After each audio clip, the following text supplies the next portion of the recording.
하나님 말씀 사도행전 6장 7절 말씀입니다. 하나님의 말씀이 점점 왕성하여 예루살렘에 있는 제자의 수가 더 심히 많아지고 허다한 제사장의 무리도 이 도에 복종하니라. 아멘. 우리는 지금까지 교회 초기의 고비 때에 사도들이 내린 중대한 결정에 대해서 들었습니다. 이들은 말씀과 기도에 헌신하는 것을 1차적인 임무로 정한 일에 대해서 우리가 살펴보았습니다. 오늘 우리들은 7절에 있는 말씀, 이 본문에 허다한 제사장의 무리도 이 도에 복종하니라 라는 이 말씀에 주목하고 하나님이 우리에게 무슨 말씀을 하실지 관심을 기울여야 하겠습니다. 하나님은 구약 때 제사장 제도라는 것을 허락하셨습니다. 그 제도를 모세에게 말씀하시고 그 제도를 지켜나갈 것을 명령하셨습니다.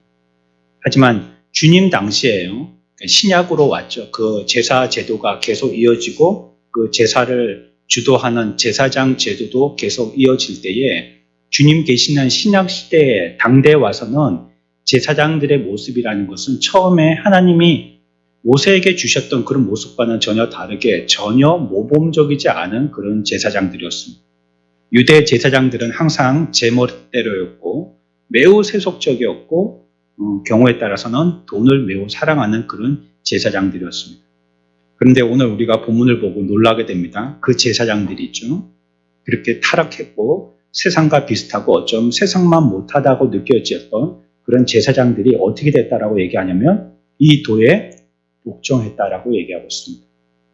과히 이러한 제사 제도나 이어져 내려왔던 제사 직분의 계대로 본다면 그들이 이 도에 복종했다는 이 한마디는 그 제도 안에서의 그들의 삶이 매우 혁명적인 변화를 거듭했다는 것으로 확인해 볼 수가 있습니다. 그리스도인이 된다는 것은 과히 이른 것이라고 얘기할 수가 있겠어요. 우리가 복음 앞에서 믿는 자가 됐다는 것은요, 여러분들의 삶에 어떤 잘 되지 않는 수정해야 할 습관의 한 부분들이 고쳐지는 것, 피상적인 변화 이런 걸 얘기하지 않습니다. 제사장이 이와 같이 우리가 혁명적이라고 표현할 만큼이나 놀랍게 안팎의 변화를 한 것처럼 그리스도인이 됐다는 것은 복음 앞에 그 사람이 믿는 자가 됐다는 것은 이와 같이 안팎이 파도치듯이 완전하게 전인격적인 변화를 이루었다는 것을 얘기하는 것입니다. 어떤 변화보다도 심오하고요. 어떤 변화보다도 그 변화는 근본적인 변화, 이런 변화가 나타날 때 그 사람을 그리스도인이라고, 성도라고 이렇게 지칭하는 것입니다. 우리가 다소의 사울을 잘 알고 있습니다. 그 삶이 완전히 변화되어졌죠. 전혀 예전의 모습은 찾아볼 수 없는 저 사람이 다른 사람인가 할 만큼의 사람으로 전혀 딴 사람으로 변했죠. 그게 그리스도입니다. 그 사람이 무엇을 했냐는 두 번째고요. 그 사람이 이와 같이 혁신적으로 변화되어졌던 것, 또 우리가 어렸을 때부터 엄마 뱃속에서부터 믿어서 나왔다면 이 세상에서 하나님의 말씀을 깨달으면 이전에 몰랐던 말씀의 삶의 수준에서 혁신적인 변화로 그 또한 변화를 거듭해야 되는 이런 삶을 얘기하는 것입니다. 새로운 방향을 잡게 되었고 새로운 생각을 하게 되어졌고 또 새로운 가르침을 얻게 되어졌고 그를 통해서는 새로운 섬김이 시작되어지는 것, 이런 것들을 우리는 그리스도인이 됐다, 그리스도인으로서 변화되었다 이렇게 얘기하는 것입니다. 그래서 우리가 고린도후서 5장 17절에 잘 알고 있는 이와 같이 함께 고백을 할 수가 있는 것입니다. 함께 고백합시다. 그런즉 누구든지 그리스도 안에 있으면 새로운 피조물이라 이전 것은 지나갔으니 보라 새 것이 되었도다. 아멘. 이 말은 참 놀라운 말이죠. 어떻게 됐다고요? 이제는 우리가 뭐가 됐다고요? 새 것이 됐다는 겁니다. 새로운 것. 이전과는 전혀 다른 새 것이 됐다라고 이렇게 얘기합니다. 그러면 이 새 것이 됐다는 이 말이요, 이 그리스도인을 얘기하는 것이라 했잖아요. 새 것이 됐다 했어요. 그러면 이 새 것이 된 것이 어떻게 어느 식으로 표출되어지느냐가 중요하겠어요. 그러면 뭐가 새 것이 됐냐라고 이렇게 질문해 볼 수가 있겠잖아요. 과연 어떤 부분이 새롭게 된 것이냐고, 새롭게 됐다는 그 의미가 무엇이냐고 이렇게 우리가 질문해 볼 수 있잖아요. 그러면 어떻게 표출된 것이냐 하는 것입니다. 그것이 오늘 우리가 읽었던 7절에서 답을 얘기해주고 있는 것입니다. 뭐라고 얘기하고 있다고요? 이 도에 복종하는 것. 이것을 통하여서 그 사람이 새롭게 됐다는 표시가 되는 겁니다. 그래서요, 이전 것은 지나가고 새로운 사람이 되었을 때는요, 그 사람에게 나타난 두드러지고 분명한 첫 번째 특징이 무엇이냐면 뭐 하는 사람이 되는 거예요? 복종하는 사람이 되는 겁니다. 복종의 사람이 되는 겁니다. 그래서 그리스도인을 이퀄할 때 그 사람은 복종의 사람입니다. 순종하지 않고 복종하지 않는 사람은 아직 그리스도인이 못된 겁니다. 담고 있거나 배우고 있거나 소원하는 사람이지 된 것은 아니에요. 된 사람은 복종하는 사람입니다. 무엇보다도 복종, 순종이 우리들에게는 중요한 것입니다. 그리스도인이 됐다는 말은 어떻게 된 것일까요? 여러분, 우리가 어떻게 해서 그리스도인이 됐습니까? 그 원인은요, 복종에 있었습니다. 우리가 그 도에 복종했기 때문에 그리스도인이 된 것이죠. 우리가 만약에 부인하고 부정했다면 그리스도인이 못 됐을 거예요. 누구든지 그를 뭐하는 자마다 입으로 시인한단 말이에요. 그 말이 무슨 말입니까? 순종하고 복종한다는 것입니다. 내가 그렇게 하겠다고. 내가 항복하겠다고. 모셔드리겠다고. 영접하겠다고 복종하는 뜻입니다. 그럴 때 우리가 그리스도인이 된 것이죠. 그렇기 때문에 이것이 이 변화가 이 도에 순종한 결과로 나타나는 것이기 때문에 우리들은요 반드시 그리스도인이 됐다는 말은 순종으로 말미암아 그리스도인이 된 사람은 그 뿌리가 우리 속 깊이 내려져 가지고요 우리의 삶을 통해서 끊임없는 순종이 나타나게 된다는 거예요.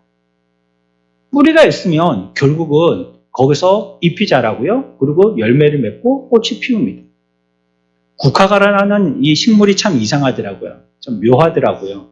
여름에는 죽은 것 같아요. 까맣게 타 죽은 것 같아서 어떨 때는 저걸 갖다가 화분 새로 비운다고 갖다 버리거든요. 근데 그 죽어 보여도요. 그냥 여름에 물 주고요. 그냥 살아있는 것처럼 그래 여기고 이제 찬바람이 지금 살살 불기 시작하잖아요. 그러면 새잎이 나요.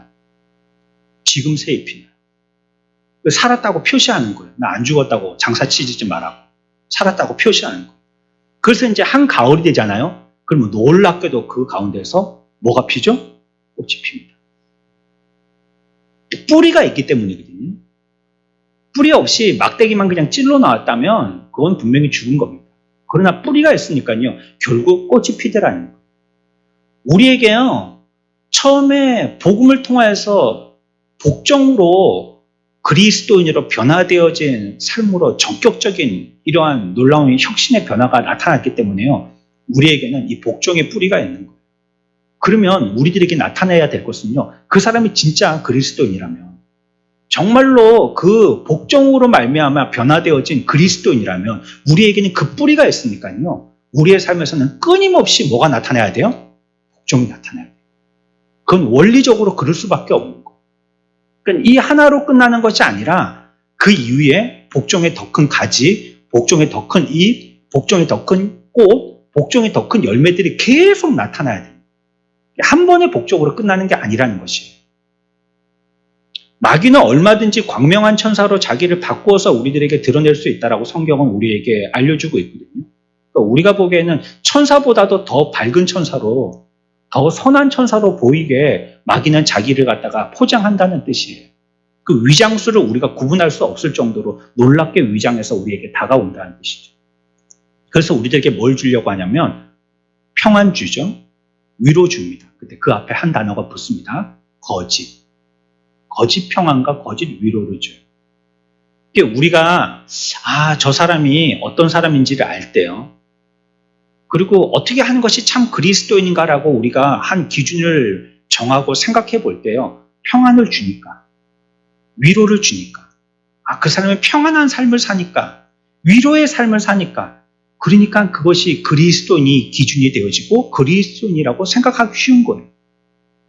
그렇지만 사탄 마귀도 거짓되게 얼마든지 그런 건 우리들에게 줄 수 있는 거예요. 거짓되게요. 지금 북한 사람들은 자기들이 지상의 낙원이라고 얘기하잖아요.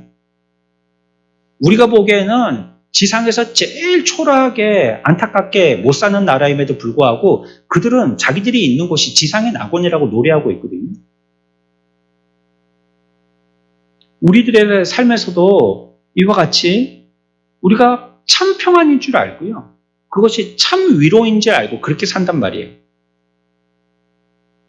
만사가 형통할 것이라고 생각하고 그것을 통하며 그 사람은 잘 믿는 사람이 되었구나라고 생각할 수도 있고요.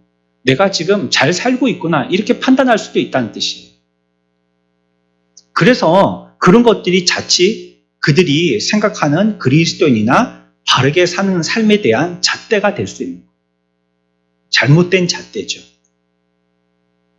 하지만 그리스도인과 비그리스도인을 가르는 바른 잣대는요, 바로 무엇이냐면 오늘 본문의 말씀에서 그것은 그 사람이 뭐 하느냐?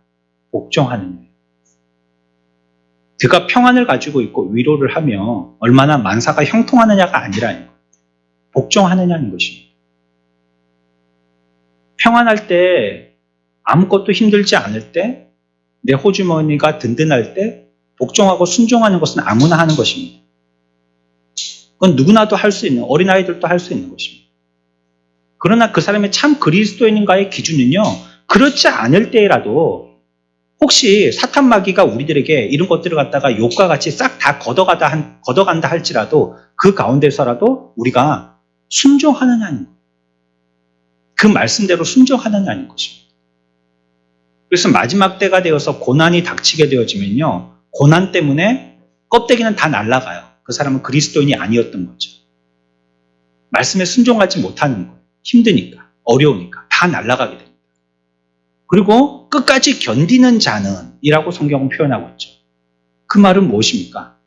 그 말씀을 통하여서 우리의 삶에서 복종했다는 뜻입니다.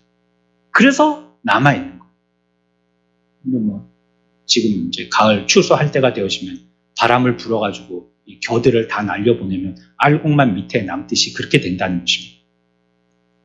이 도에 복종하느냐, 그것이 그리스도인인가를 알게 하는 가림, 그 잣대가 되는 것입니다. 그래서 우리가 좀 더 살펴볼 말씀은요, 이 도에 복종하느니라는 이 말씀이, 이 순종한다는 말씀이 무슨 뜻인지에 대해서 조금 더 살펴봐야 합니다. 순종이라는 것이 그 사람을 그리스도인 만드는 것이라고 말씀드렸습니다. 성경 여러 군데에서 그와 같이 표현하고 있는데요. 로마서 1장 5절은 이렇게 표현하고 있습니다. 함께 봅시다. 그로 말미암아 우리가 은혜와 사도의 직분을 받아 그의 이름을 위하여 모든 이방인 중에서 믿어 순종하게 하나니. 아멘. 우리가 믿어서 순종하는 자를 얘기하는 것입니다. 믿는 자가 되어지는 것이고 믿고 그것을 따라서 순종하는 것입니다. 우리가 보이지 않지만요, 믿는 것입니다. 그럴 줄 알고 믿는 거예요. 보고 하는 게 아니고요, 믿고 하는 것입니다. 그게 그리스도인이에요. 그리고 로마서 16장 26절은 이 도에 복종하는 것이 무슨 뜻인지에 대해서 이렇게 얘기합니다. 함께 봅시다. 이제는 나타내신 바 되었으며 영원하신 하나님의 명을 따라 선지자들의 글로 말미암아 모든 민족이 믿어 순종하게 하시려고 알게 하신 바 그 신비의 계시를 따라 된 것이니 이 복음으로 너희를 능히 견고하게 하실. 아멘. 하나님이 우리에게 복음을 주신 이유가 있다 했어요. 그 이유가 무엇이냐면 우리로 뭐 하려고 부르셨다고요? 순종하게 하려고 부르셨다는 겁니다. 여러분들이 그래서 그리스도인이 되어서 하나님 앞에 나왔다는 말은 내가 순종하기로 하나님 앞에 결탁했다는 것입니다. 그분과 끈끈하게 절대 끊어지지 아니하는 약속을 맺었다는 것입니다. 그게 주님 앞에 나온 것이에요. 그래서 이건 그리스도인이라면서 순종하지 않는 거는요, 모순이 되는 거예요. 내가 그렇기 때문에 순종의 사람으로 하나님 앞에 불림받았고 또 나와서도 하나님 앞에 그렇게 하겠다라고 약속한 사람이 그리스도인이기 때문에 스스로를 그리스도인이라고 얘기하면서 하나님 앞에 나올 때 순종하지 않거나 믿을 때 순종하지 않는다면 이거는 그리스도인이라는 말하고는 전혀 관계가 없는 사람이에요. 그래서 믿는 사람이라 하면요, 다른 것 접어두고라도요, 우리가 순종의 사람이 되었는가, 이게 우리에게 너무나도 중요한 것입니다. 참 순종하는가, 하나님의 말씀에 그 도리를 알고 진짜로 순종하는가, 이것은 뭐와도 비교할 수 없는 그리스도인의 아주 중요한 잣대가 되는 것입니다. 평생 자신의 전통이나 습관과 관습에 따라서 주일마다 교회 와서 복음을 듣는 사람들이 있는데 그것만으로는 그리스도인이 될 수 없다는 거예요. 아무리 와도 말이죠.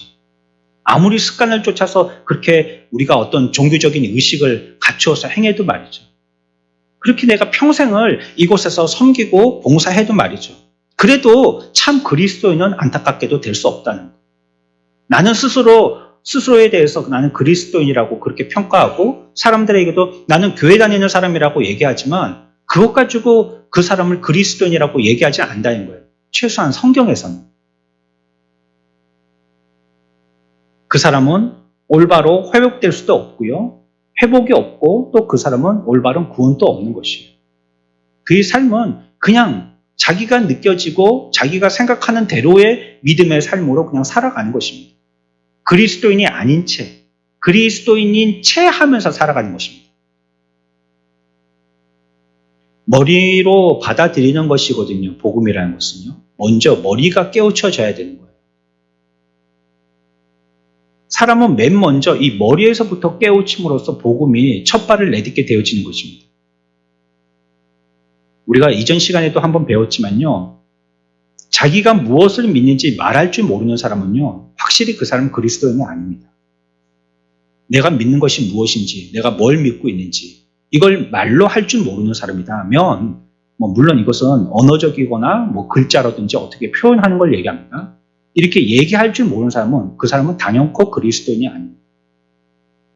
하지만 복음을요. 그저 어떤 우리가 지적으로 말할 수 있는 자가 되었다고 어떤 지적인 동의가 있다고 그 문제로만 생각하는 것도 잘못이에요. 로마서 6장 17절의 말씀입니다. 이 말씀은 중요한 말씀이고 또 이 말씀을 우리가 오후에 삼여 바나바 외 헌신 예배 때도 본문으로 삼고 조금 더 연구해 봐야 될 아주 중요한 요점이 되는 말씀이기 때문에 이 시간에 관심을 두고 다시 한번 함께 마음을 모아서 읽어보겠습니다. 시작. 하나님께 감사하리로다. 너희가 본래 죄의 종이더니 너희에게 전하여 준 바 교훈의 본을 마음으로 순종하여. 아멘. 우리는 무엇을 순종해야 될지에 대해서 얘기하고 있거든요. 우리는 순종의 사람이 돼야 된다는 거예요. 지적이기도 해야 되겠지만요. 순종의 사람이 우선이라는 것입니다. 여기 보면 뭐라고 말씀하시냐면 교훈의 본을 마음으로 순종하여라고 얘기하고 있습니다. 복음은 이렇게 역사한다라고 얘기하는 거예요. 뭐가 시작되어지냐면 먼저 교훈의 본, 이 지적인 것이 먼저 반응하고요. 그 지적인 것이요. 그 다음에 어디에 주냐면 마음으로. 지금 제 말하고 있는 게 아닙니다. 지금 제가 성경을 읽고 있는 겁니다. 6장 17절의 끝에 있는 말씀입니다. 교훈의 본, 가르침, 지적인 것이 시작되었어요. 그 다음이 어디로 가냐면 마음으로. 그 다음에 세 번째가 어디로 가요? 순종으로 간다는 거죠. 이렇게 이 순서에 의해서 복음이 역사한다는 것을 얘기하고 있습니다. 이 말은 이 한마디 교훈의 본을 마음으로 순종하여 이걸 전체적으로 얘기한다면 그리스도인은 전 인격적으로 반응하는 사람이라는 말로 고쳐서 얘기할 수가 있습니다. 지식도 또 마음도 또 우리의 의지도 모두 반응하는 사람. 그 사람이 그리스도인이라는 거예요. 그 순종은 어디에서 하느냐? 지식으로만 동의하느냐? 예, 그거 중요한데요. 분명히 얘기할 줄 알아야지 그리스도인이라 했습니다. 근데 그것만으로는 안 되고요. 마음의 동의가 있으면 되느냐? 예, 그것도 필요해요, 반드시. 근데 그것만으로도 안 되고요. 그러면 의지로만 하면 되느냐? 예, 그것만으로도 아니냐. 어떻게 순종하느냐? 지적인 동의와 정서적인 동의와 의지적인 동의가 함께 수반되는 것입니다. 이런 순종을 얘기하는 것입니다. 예의에 하면서 잘 배우긴 하는데요. 순종하지 않고 행동하지 않는 사람들이 있어요. 듣기는 잘 듣는데요. 그런 삶을 안 사는 사람들이 있어요. 물론 우리 교회는 없겠지만요. 예배는 잘 드리고 무슨 말인지 충분히 이해하고 아멘 했는데도요. 삶에 가서는요. 그 가운데서 거래를 해보려고 하는 거예요. 세상과. 내가 손해를 안 보기 위해서.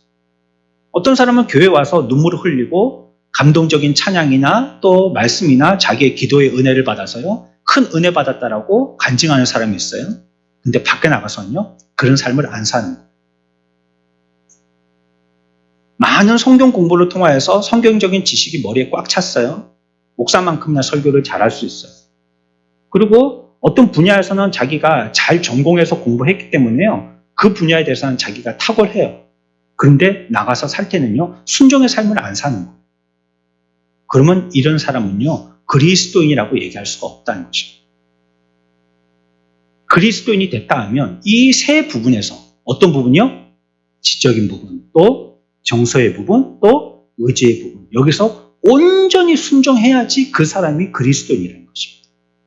최소한 그렇게 하려고 의식하고 노력이라도 해야 되는 거예요. 그렇다면 우리들에게 이 순종이라는 것이 왜 이렇게 중요한 것입니까? 이것이 그리스도인의 기본이라고 얘기한다면 말이죠. 그리스도인으로 더해서 변화되어진 이 제사장들이 이와 같이 이 도에 순종하는 사람이 됐다면 우리들도 그런 자가 되어야 된다라고 지금 얘기하고 있고, 또 그런 자가 된다는 것은 이 세 부분에서 전인격적인 변화를 얘기한다면 이게 우리들에게 왜 그렇게 중요하냐는 말이에요. 왜 순종이 이와 같이 중요하냐는 말이죠. 왜 그러냐면 우리가 타락한 죄의 인생이 되어질 때 우리들은 뭐 했기 때문이에요? 하나님 앞에 불순종했기 때문에. 우리가 이 모양 이 처지가 되었을 때 하나님께 불순종해서 이렇게 됐기 때문에. 그래서 우리가 원래의 지으신 그 모습대로 돌아간다는 것은요. 창조의 원 모습대로 원래대로 구원의 회복이 이루어진다는 것은요. 불순종을 깨트려 버리는 거예요. 그래야지 원래 모습으로 돌아가는 것입니다. 그러니까 그걸 순종이라고 얘기하는 거예요. 바리새인과 서기관들은요. 자기들에게 아무 문제가 없다라고 생각했어요. 왜 그렇게 생각했냐면요. 자기들은 한 번도 술 취해 본 적이 없거든요. 그리고 이들은요. 한 번도 살인해 본 적도 없고요. 이들은요. 한 번도 간음해 본 적도 없고요. 또 이들은 아는 대로는 율법을 지키려고 그 율법에 목숨을 걸고 부단히도 애를 썼거든요. 그렇기 때문에요. 자기들은 죄인이 아니라고 여겼어요. 스스로가. 그런데 주님은 그들을 볼 때마다 그들을 죄인이라고 취급하셨잖아요. 그러니까 그걸 바리새인과 서기관들은 모욕으로 느꼈던 거예요. 나는 나름대로 거룩하게 산다고 보이는 아무 죄도 짓지 않았는데 비단 예수님만 나만 만났다 하면 우리를 만났다 하면 우리 보고 끊임없이 죄인이라고 얘기하는 거예요. 독사의 새끼들아 이러고 요즘으로 치면 그게 뭐 강아지 새끼야 뭐 이렇게 욕하는 거나 똑같은 거거든요. 우리 보고 그렇게 막 욕지거리를 해가면서 막 우리를 뭐라 하시는 거예요. 그러니까 바리새인과 서기관들이 많은 사람들 앞에서 그렇게 모욕을 당하니까요. 거기에 마음이 상해서 예수님을 십자가에 못 박았던 거예요. 교리적인 문제가 있어서가 아니에요. 하지만 죄라는 것은요. 바리새인들이 스스로를 의롭게 생각했던 것처럼 흠결을 가리키는 말이 아니에요. 보여지는 그런 어떤 모습, 그걸 죄라고 얘기하지 않아요. 죄는요. 하나님께 향한 마음의 태도가 어떤 것이냐를 죄라고 얘기한다는 겁니다. 내가 하나님께 어떤 마음을 갖고 있느냐, 그게 죄입니다. 그러니까 불순종은 죄인 거예요. 하나님께 반역하고 대적하는 마음이거든요. 불순종은. 지금 뭐 환경 형편 이런 거 계산하는 게 아니에요. 그 수식에는 그런 것들을 갖다가 넣어서요. 같이 섞어서 계산하는 게 아니에요. 그냥 오로지 그 사람이 하나님께 대해서 어떤 마음을 갖고 있느냐는 거예요. 그냥. 손해를 보든지 이익을 보든지 하나님께 어떤 마음을 갖고 있느냐는 거예요. 마가복음 9장 7절입니다. 같이 읽습니다. 마치 구름이 와서 그들을 덮으며 구름 속에서 소리가 나되 이는 내 사랑하는 아들이니 너희는 그의 말을 들으라 하는지라. 아멘. 뭐라고 얘기하고 있습니까? 너희는 그의 뭐라고요? 말을 들으라는 겁니다. 저와 여러분들이 이런 사람들 되시기를 축원합니다. 이건 여러분들이 귀를 쫑긋해가지고 이 말씀에 집중하라는 뜻도 있겠지만요. 우리가 지금 배우고 있는 대로 뭐 하라는 겁니까? 그 말씀에 순종하라는 겁니다. 그 말씀 들으라는 거예요. 하나님의 말씀에 귀를 쫑긋하고 잘 듣고 이해하고 지적인 동의죠. 그리고 그 말씀대로서 의지적으로 정서적으로서 따라 순종하라는 것입니다. 그래서 여러분들이 참된 그리스도인임을 확신하려면요. 과거의 경험에 의지하지 마십시오. 자신의 공로에도 의지하지 마십시오. 내가 과연 왕년에 뭐 했다. 이거 의지하지 마세요. 자신이 받은 교육에도 의지하지 마십시오. 내가 오랫동안 믿었다는 그 믿음의 역사에 대한 사실에도 의지하지 마십시오. 그리스도인의 잣대는 유일하게 이거 한 가지뿐이 없습니다. 뭐냐면 그 사람이 그 말씀에 뭐 했느냐? 순종했느냐인 겁니다. 과거에 아무리 공로가 있고 많은 교육을 받고 다른 사람들이 경험해보지 못했던 하늘에서 불이 떨어지는 그런 놀라운 경험을 갖고 있고 지금 또 내가 그렇게 하고 있다 할지라도 그것은 우리들에게 기준이 못 돼요. 그 사람이 지금 순종하느냐가 중요한 겁니다. 내가 말씀에 순종하고 있느냐는 거예요. 내일부터 순종할게요. 이거는 그리스도인이 못된 겁니다. 내가 지금까지 순종했어요. 이것도 그리스도인이 못된 겁니다. 과거나 미래를 주님 앞에 전당 잡히고요. 내가 어떻게 믿겠다라고 얘기하는 거. 이건 그리스도인이 아직 못된 것입니다. 그리스도인이 됐다는 것은요. 지금 그 말씀에 그 말을 듣는 것입니다. 그게 그리스도인이에요.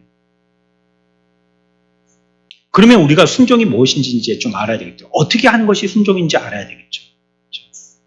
순종하라는 것은 우리가 계속 강조하고 듣고 있으니까요. 어떻게 순종하는 것이 순종하는 것인지 순종에 대해서 조금 더 자세하게 생각해 봐야 되겠습니다. 순종의 첫 단계가 있는데요. 순종의 첫 단계는요. 말씀에 더 이상 저항하지 않는 겁니다. 말씀에 여러분들이 부딪히는 자가 되지 않는 겁니다. 그게 순종의 첫 단계입니다. 그래서 하나님의 말씀이 여러분들에게 떨어지면 여러분들은 즉각적으로 아멘 하셔야 됩니다. 이 말씀이 여러분들을 살리는 귀한 하나님의 역사의 말씀을 믿으시기 바랍니다. 즉각적으로 반응하는 겁니다. 집에 가서 아멘 하는 거는 아니에요. 지금 하는 거예요. 지금 아멘. 바로 수용하는 거예요. 그냥. 그 말씀이 내 말씀으로 바로 수용하는 것입니다. 사도행전 7장 51절 말씀입니다. 읽읍시다. 목이 곧고 마음과 귀에 할례를 받지 못한 사람들아 너희도 너희 조상과 같이 항상 성령을 거스르는도다. 아멘. 우리 인생들은요, 천성적으로 어떤 기질을 갖고 있냐면, 복음에 대해서 뭐 한다고요? 거스른다는 거예요, 우리는. 우리가 다 천사같이 이렇게 훈련받은 줄 알지만요, 자기의 심정을 유심히 보면 어떤 말씀은 그 말씀에 부딪히고 싫어하고 피하고 회피합니다. 속에서 그 열불이 올라와요. 또 내게 또 저런 걸 하라 하네. 하나님은 꼭 나한테 이렇게 싫은 것만 하라 하네. 나는 이거는 내 성정에 안 맞는데 이런 걸 하라 하네. 왜 자꾸 내가 안 하겠다고 피하는데 따라다니면서 이 말씀을 하시지? 나는 그렇게 안 하고도 충분히 예수 잘 믿을 수 있는데 왜 내 교회는 그런 단어만 들리지? 이렇게 자꾸 저항하는 거예요. 그 말씀에. 그게 우리의 기질이에요. 죄악을 가지고 있는 우리 모두의 기질이에요. 하나님하고요, 의의 필요성에 대해서 우리가 그렇게 해서 필요를 느끼고 그 가르침을 좋아하지 않는 거예요. 의로운 자가 되라라고 하고 하나님과 하나님의 어떠한 가르침에 대해서 우리가 기뻐하지 않는 것입니다. 왜냐하면요, 사람들은 태어날 때부터 우리가 아담의 후손들이기 때문에요. 옛 아담을 얘기합니다. 모든 사람들이 이와 같이 죄를 가지고 있었어요. 죄를 좋아해요. 자석과 같이 내 속에 죄가 있으니까요. 내 밖에 있는 죄악을 좋아해요. 그래서 그걸 끌어당기는 거예요. 사람들은 저마다 자기가 좋아하는 걸 하지 않습니까? 그렇게 해서 자기가 욕망적으로 또 본능적으로 충동에 따라서 살다 보니까 하나님이 그렇게 너희들이 살고 싶은 대로 살면 안 된다라고 얘기하시니까 말이죠. 그것이 싫어서 저항하는 겁니다. 나는 맨날 누워서 놀고 또 일 안 하고 사람들에게 대접받고 내가 1등이 되고 싶은데 성경은 그렇게 하면 안 된다라고 말씀할 때가 있거든요. 너 일해야 되고 네가 대접해야 되고 너는 2등이 돼야 되고 다른 사람을 섬기는 사람이 돼야 되고 앉으려면 상석에 가지 말고 말석에 가서 앉고 스스로가 자기 입 가지고 자랑하지 말고 남으로부터 자랑 듣는 사람이 되어지고 내가 꼬리 늘 수 있지만 내가 꼬리 넣지 말고 옆에 있는 사람은 어시스트 해주고 이렇게 하라라고 성경은 얘기하고 있거든요. 그런데 내가 꼴대 앞에서 내가 늘 수 있단 말이에요. 내가 칭찬 들을 수 있고 내 이름 나타나면 많은 사람들이 나한테 환호한단 말이에요. 그러니까 그 말씀이 싫어서 그 말씀에 저항하는 거예요. 내가 죄의 본능을 그 만족을 하기 위해서 그렇죠. 그래서 순종의 첫 단계는요. 하나님께 저항하지 않는 겁니다. 이게 순종의 첫 발을 딛는 겁니다. 그런데 이것만 가지고는 충분하지가 않아요. 그 다음 단계로 가야 돼요. 그 다음 단계가 뭐냐면 회개하는 겁니다. 우리 예전에 배웠던 건데요. 여러분들 기억하고 계실까요? 회개는 어떤 뜻이라고 했어요? 회개의 원어적인 의미가 있는데요. 뭐 하는 거라고 했어요? 뭐 하는 거요? 네, 그렇습니다. 회개는요, 그 원어의 의미가 생각하다는 뜻입니다. 생각하다. 그냥 아무 생각 없이 막 행동하는 게 아니고요. 가던 길을 멈추고 생각해 보는 겁니다. 그게 여러분들이 냉장고 문 앞에 가가지고 냉장고를 열면서 내가 뭐 하려고 여기 왔지? 이런 생각을 얘기하는 게 아닙니다. 그건 까먹은 겁니다. 머리가 하얘진 거예요. 그런 생각을 얘기하는 게 아니고요. 내가 생각하고 삶을 사는 겁니다. 내가 지금 습관처럼 생활하고 또 내가 그걸 갖다가 지금까지 지내왔던 나의 일상이기 때문에 그렇게 생활해왔는데 그런 일상과 습관에서 잠시 멈추어서 생각해 보는 겁니다. 과연 그렇게 하는 게 바른 것인가? 이게 최선인가를 생각해 보는 거예요. 내가 생각하는 내 나름대로의 계획이 있잖아요. 여러분들도 자기 나름대로 철학이 있지 않습니까? 여러분들도 다 생각이 있으시고요. 삶을 행동하는데 가하고 부하고 하는 행동의 삶의 기준들이 있을 것입니다. 그래서 이 부분만큼은 다른 사람들에게 양보하고 싶지 않죠. 내가 가지고 있는 내 나름대로의 나의 왕국이기 때문에 그렇죠. 그러나 순종이라는 것은 무엇입니까? 이런 모든 것들을요. 다시 한번 생각해 보는 겁니다. 여러분들이 그런 기준이 올바른지 생각해 보는 거예요. 그렇게 살아가니까 생각해 보는 거예요. 그래도 말씀을 준비하다 보면 그런 생각을 많이 해요. 내가 이걸 가르쳐야 할 부분인지 가르치면서 초과되어진 부분인지 생각해 봅니다. 아, 그거는 내가 가르칠 게 아니구나. 그건 스스로 해결해야 될 것이지 내가 가르칠 게 아니구나. 아니, 목사가 설교를 준비하고 설교하는 게 그 사람의 일이잖아요. 사명이잖아요. 그렇기 때문에 나오는 대로 막 말할 수 있죠. 뭐 하려고 한다면. 그러나 그렇다면 하나님의 말씀이 선포되지는 않겠죠. 함께 하시지도 않겠고. 그래서 준비하고 선언되어질 때에 생각해 보는 겁니다. 이게 과연 맞는지. 어떨 때는요. 원고를 잘 준비해 와서도요. 여기 와서도 얘기할 때 잠시 생각해. 1초 순간에 생각이 납니다. 그러면 그 줄은 빼고 지나가요. 이건 하면 안 되겠구나. 그때 하나님이 깨닫게 해주시는 게 세 번째 단계로 나아가야 됩니다. 여러분들이요. 회개했다면요. 여러분들의 잘못에 대해서 기꺼이 고백할 줄 알아야 됩니다. 사실 이런 말 하기가 세상에서 제일 힘들 겁니다. 저도요. 개인적으로는요. 잘못을 인정하지 않는다는 이런 말을 갖다가 가족들한테 가끔씩 질책으로 따끔하게 드릴 때가 있습니다. 아빠는, 당신은 자기의 잘못을 인정하지 않는다고 입으로. 잘못했죠? 그러면 지나갈 때가 있거든요. 그 말하는 게 자존심 상해가지고. 내가 분명히 이게 잘못한 건데 텔레비전이든지 뭐 이렇게 봐갖고 시간이 지나면 분명히 그게 답이 나오는 건데 그거 남자라고 자존심 세워본다고 잘못했잖아요. 그거 틀린 거죠? 분명히 얘기해봐요. 저기 나오잖아요. 그러면. 그래서 저번에 누가 뭐라 했더라 딴소리 말하고 그러는 거죠. 사람들이 이런 거 얘기하기 싫어한단 말이에요. 어쩜 사람이 얘기하기 가장 힘들어하는 게 자기의 잘못에 대해서 고백하는 걸 겁니다. 내가 잘못했다는 거. 어린아이 때는 순진해서 이걸 잘하잖아요. 커오면서요. 순진성이 떨어져서요. 이제는 자기 잘못했다라고 얘기 안 합니다. 내가 들은 바가 없다고. 난 거기에 관여한 적이 없다고. 저 사람이 거짓말하는 거야. 다 이렇게 핑계대고 이유되지 자기의 잘못을 인정하지 않는 거예요. 자기 잘못을 인정하기 좋아하는 사람은 아무도 없을 거예요. 하지만 이것은 반드시 우리에게 필요한 것입니다. 자기 잘못을 인정해준다는 것은 그 사람이 그만큼 마음이 넓어진 것이고요. 그만큼 하나님 앞에서 그 마음이 정직해진 것입니다. 이런 마음이 태도가 되어 있지 않은 사람은요. 그 도에 복종할 수 없기 때문이에요. 그와 같이 하나님의 말씀에 대해서 열린 마음의 자세가 있는 사람이 그 도에 복종할 수 있기 때문입니다. 내게 부딪힌다 할지라도, 내 성향과 맞지 않다 할지라도, 내 성격이나 내 습관과 맞지 않는다 할지라도, 그러나 하나님의 말씀이 그렇게 얘기하면 그래서 내가 내 마음의 문을 열고 그 말씀에 순종하는 것입니다.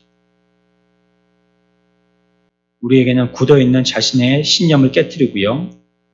그것에 대해서 완전하지 않다는 것을 깨닫고요. 또 그것이 실패의 가능성이 있다는 그런 마음을 가지고요. 항상 자기의 잘못을 인정하고 고백하는 사람이 되십시오. 여러분들이 기도할 때도 먼저를 뭐 해야 됩니까? 하나님 앞에 회개의 기도를 하는 거잖아요. 그게 뭡니까? 잘못을 고백하는 겁니다. 내가 잘못했다라고 고백하는 것입니다. 아이들도 그렇잖아요. 우리가 엄마가 하면 머리에 막 뿔딱지가 이렇게 났다 할지라도요. 회초리를 가지고 얘 손바닥 떼 해가지고 이렇게 막 손바닥을 때린다 할지라도 언제 멈춥니까? 아이가? 그러니까 똑똑한 아이는요 덜 맞아요. 잘못했어요 막 이러면요 엄마가 그만하거든요. 입을 꼭 다물고 이 아이는요 그날 타작되는 겁니다. 네 입에서 잘못했다는 소리 나올 때까지 그냥 해보자. 엄마하고 싸우는 거죠 이제. 물론 아빠도 갖다 이러기도 하지만 말이죠. 하나님께 들맞으려면요 빨리 잘못했다고 고백하는 겁니다. 그리고 그게 그리스도인의 기준이에요. 하지만 이것도 또 다가 아닙니다. 이제 순서로 봅시다. 첫 번째 뭐 하지 않는 거요? 하나님께 저항하지 않고요. 그 다음에 두 번째 어떻게 되는 거요? 회개하고요. 세 번째는요 잘못을 고백하고요. 이제 어디까지 나가야 되냐면요 로마서 10장 3절입니다. 이것은 뭐라고 말씀하신지 우리가 이 순종의 다음 단계를 살펴봐야 되겠습니다. 같이 읽읍시다. 누구든지 주의 이름을 부르는 자는 구원을 받으리라. 아멘. 이와 같이 자기의 잘못을 고백했다면 그 다음 해야 될 거는요 주의 이름을 부르는 겁니다. 잘못했어요 그러고 나서 뭐라고 해야 돼요? 엄마 이래 해야 돼요. 한 번. 엄마한테 두드려 맞았는데 잘못했어요 그리고 아빠 그러면 엄마가 기분 상하는 겁니다. 이놈이 자기 편을 만들려고 아빠한테 달려가네. 그러면 더 뚜까 맞는 거죠. 그러니까 엄마가 회초리를 들었다 하면 잘못했어요 그러고 닭똥 같은 눈물을 갖다가 일부러라도 쥐어짜고요. 그 다음에 어떻게 해야 됩니까? 뭘 해야 돼요? 엄마를 불러야 돼요. 엄마가 나를 살려줄 수 있어요 지금. 이렇게 얘기해야 돼요. 엄마가 나를 회초리를 걷어주셔야지 내가 지금 삽니다. 이렇게 얘기해야 돼요. 좀 우습게 표현했지만요. 이거는 사실입니다. 우리가 정말로 순종하는 사람이 되어졌다면요. 자기의 잘못을 알아서요. 그것을 고백에까지 나갔다면 너무 다행스럽고 잘한 것인데요. 그 다음에 뭐 해야 하냐면 성경에서는 뭘 해야 된다고요? 주의 이름을 불러야 된다요. 우리는 자꾸 더 늙을 거잖아요. 더 쇠약해질 거잖아요. 흰머리는 더 많아질 거잖아요. 우리는 조금씩 더 죽어갈 것입니다. 결국은 우리는 죽을 거고요. 우리의 몸은 이 세상 가운데 분해돼 갖고 없어지고 말 것입니다. 그리고 우리의 죽음에 대해서는 우리의 지인들이 대신 뒷정리를 해줄 것이죠. 하지만 그건요, 우리의 몸에 관계된 거예요. 몸. 하지만 여러분들의 영혼이 어떻게 될지는 생각해 보셨어요? 우리의 영혼이 지금 어떻게 되고 있는지. 또 그 영혼이 사람들에게 어떻게 취급받을 것인지, 죽은 다음에 우리의 영혼은 어떻게 갈 것인지, 이거 생각해 보셨나요? 우리는 과거를 후회한다고 되돌이킬 수 없어요. 또 앞으로 어떻게 할 거라고 결심을 해도요, 그 결심이 며칠 안 가갖고 작심삼일되는 걸 우리는 많이 경험해 봤어요. 이 모든 것을 생각할 때요, 사람이 할 수 있는 일이라는 것은 과거를 후회하든지, 앞을 작정하든지 간에 우리가 할 수 있는 일이라는 것은요, 오늘 성경이 우리들에게 얘기해 준 대로요, 오직 주의 이름을 부르는 것임을 깨닫는 거예요. 우리는 그걸 결국은 깨닫게 되는 거예요. 어째든지 우리들은 주의 이름을 부를 수밖에 없는 존재구나 하는 것을 깨닫는 거예요. 이런 여러 가지의 인생의 경험들을 살아보니까. 그리고 이 영혼이 어떻게 될 것을 내가 지금 아무리 궁리를 해봐도요, 영혼을 위해서 장례식장을 마련하든지, 영혼을 위해서 우리가 밀 땅을 사놔가지고 거기다가 묻히려고 준비를 하든지, 영혼을 위해서 사람들에게 부고장을 돌리든지 그렇게 하지는 못하니까. 영혼을 위한다면 내가 잘 준비한다는 것은요, 주의 이름을 부르는 것입니다. 누가복음 18장 말씀입니다. 이 말씀을요, 11절부터 13절까지 읽겠는데 여러분들 읽으면서 한번 생각하시면서 읽어보셔야 되겠는데 두 사람의 얘기가 나옵니다. 똑같은 부르짖음을 얘기하는데요. 두 사람이 어떻게 서로 비교되게 다르게 부르짖고 있는지 여러분들이 그거 발견하셔야 돼요. 11절부터 13절까지 말씀입니다. 시작. 바리새인은 서서 따로 기도하여 이르되 하나님이여 나는 다른 사람들 곧 토색, 불의, 간음을 하는 자들과 같이 아니하고 이 세리와도 같이 아니함을 감사하나이다. 나는 일에 2번씩 금식하고 또 소득의 11조를 드리나이다 하고 세리는 멀리 서서 감히 눈을 들어 하늘을 쳐다보지도 못하고 다만 가슴을 치며 이르되 하나님이여 불쌍히 여기소서 나는 죄인이로소이다 하였느니라. 아멘. 두 사람이 나오죠? 누구와 누굽니까? 바리새인과 세리. 다 끝에 보면 뭐라고 하고 있냐면요. 둘 다 하나님께 뭐 했다고요? 부르짖었다고 얘기하고 있어요. 둘 다 하나님을 불렀다는 것이에요. 근데 분명히 차이가 나죠? 바리새인의 부르짖음과 세리의 부르짖음은 다른 거예요. 그 여러분들이 부르짖음이라고 우리가 주의 이름을 부르짖어야 된다라고 제가 지금 설명을 드려서 뭐 그러면 어떻게라든지 부르짖으면 되겠네라고 오해하지 마시라는 말씀이에요. 바리새인처럼 이렇게 부르짖으면 안 된다는 거. 우리는 어떻게 부르짖어야 돼요? 세리처럼 부르짖어야 돼요. 그래, 이 세리처럼 부르짖는다는 건 무슨 말이냐면 당신이 나를 불쌍히 여겨주시지 않으면 나는 망할 수밖에 없습니다라고 부르짖는 거예요. 그게 주님 앞에 부르짖는 거예요. 내 잘냄을 드러내고 내가 주님 앞에 자랑하려고 하고 내가 주님 없어도 내가 이렇게 어깨에 견장이 가득 차 있고 훈장들이 많으니까 이건 뭐 얼마든지 주를 위해서 내가 헌신 봉사할 수 있다라고 이렇게 자신만만한 그런 부르짖음이 아니라는 거예요. 난 주님이 없으면 망합니다. 주님이 함께 하시지 아니하면 나는 망하는 존재이고 인생입니다. 이렇게 얘기하는 것이요 정말로 부르짖는 것이라는 것입니다. 그래야 그리스도인이 될 수 있는 것입니다. 자신의 죄와 무력함과 실패와 자기가 지옥에 떨어져서 마땅한 존재라는 것을 깨닫고요. 기꺼이 인정하면서요. 하나님께 소리쳐서요. 자비를 구해야 하는 것. 그것이 회개하는 것입니다. 그것이 바른 회개죠. 그러면 하나님께서 어떻게 반응하시냐면 요한복음 6장 37절로 우리들에게 이와 같이 대답하세요. 우리가 이처럼 세리처럼 부르짖는다면 하나님은 어떻게 우리들에게 반응하시냐면 이렇게 말씀하십니다. 같이 읽습니다. 아버지께서 내게 주시는 자는 다 내게로 올 것이요 내게 오는 자는 내가 결코 내쫓지 아니하리라. 그러니까 여러분들이 하나님께 나가십시오. 그분을 부르짖으십시오.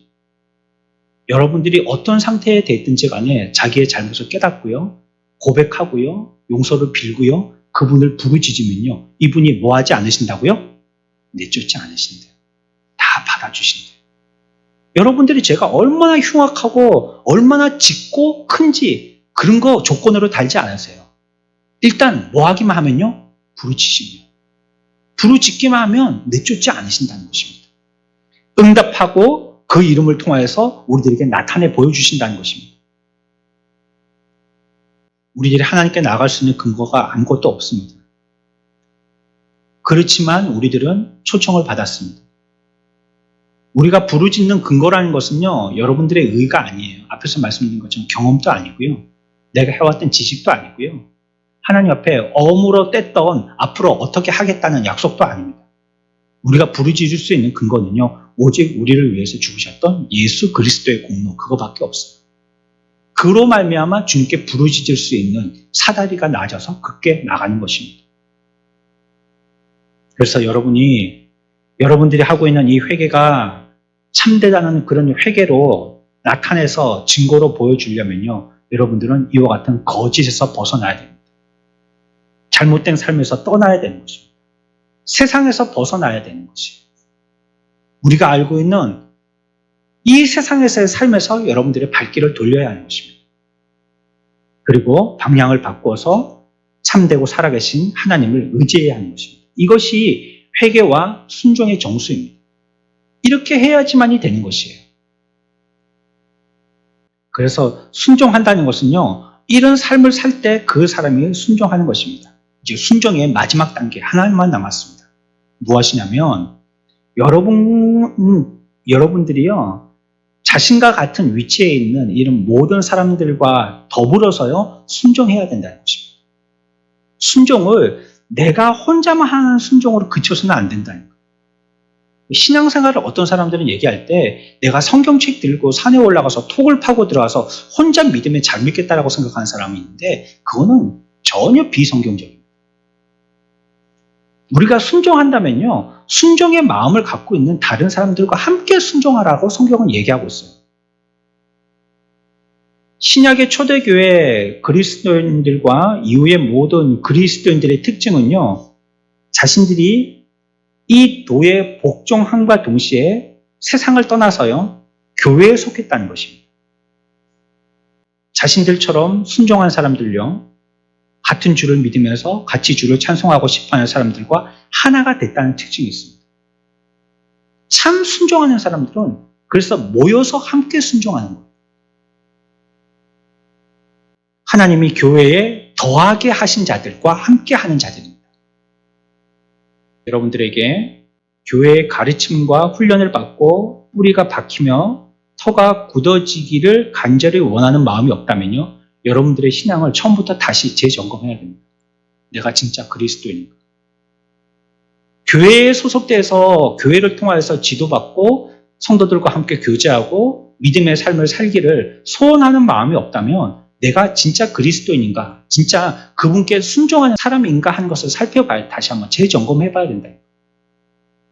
이거는 본능이에요. 그리스도인의 본능이에요. 이 시간에 우리가 이 순종에 대해서 배웠습니다. 오늘 이 제사장들도 이 도에 순종하였더라라고 말한 것을 생각해 보았습니다. 우리들 삶에서도 이 순종이 나타나요. 무엇보다도 그리스도인이라면 가장 두드러지고 가장 먼저 나타나야 될 특징이 바로 이 순종입니다. 무엇인가를 둘째치고라도요, 내가 그 말씀에 지금 순종하고 있느냐, 이건 너무나도 분명하고 너무나도 간단한 그런 판단법 아닙니까? 내가 참으로 말씀에 순종하느냐, 이것을 가지고 우리의 신앙을 가늠해 봐야 합니다. 순종의 사람으로 죽게 나가는 저와 여러분들의 복된 성도들 다 되시기를 축원합니다.